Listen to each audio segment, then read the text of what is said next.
demands of the developing world is of urgent necessity.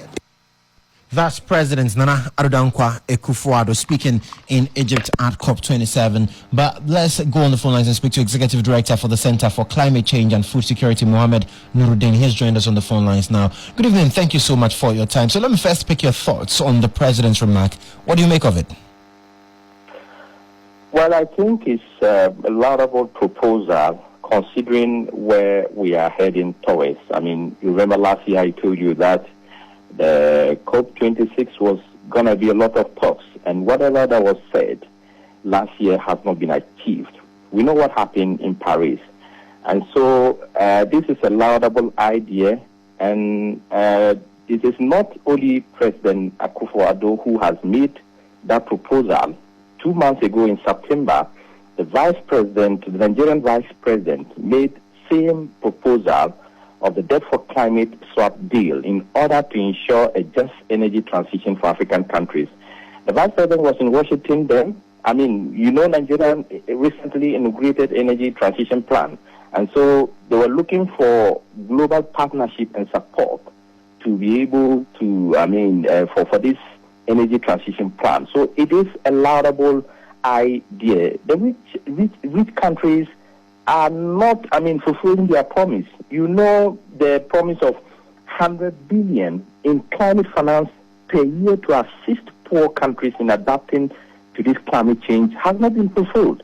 And so if you are failing to fulfill what you have caused, Africa has done little to the impact of climate change.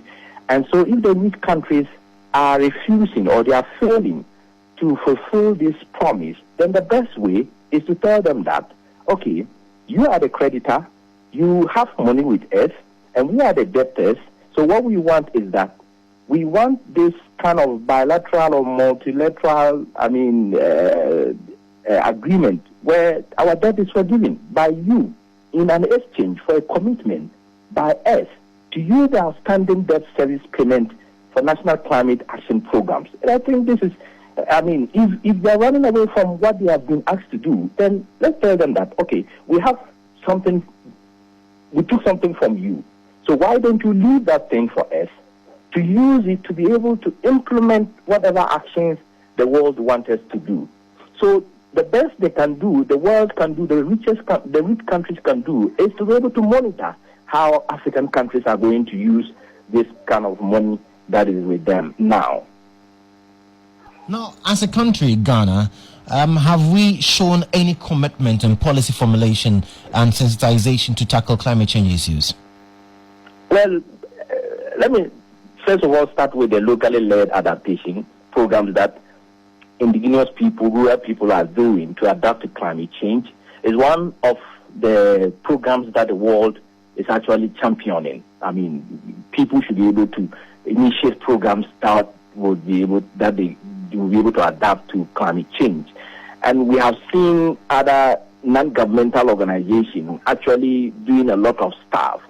This is a global issue, and we don't expect only government or government officials to push for this agenda to achieve, because politicians will not stay in power for the rest of their lives. When they go, some people will come.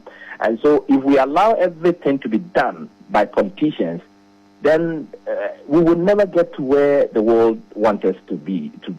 So what we need to do is to ensure that on our part as individuals, we should be able to do something. We expect politicians to push, to support indigenous people, to support rural people, to initiate programs that would help every country to be able to adapt to. We've seen the planting for trees last year. I mentioned that we need programs where we can be able to monitor each of the trees that were planted, because it is not just about planting the trees.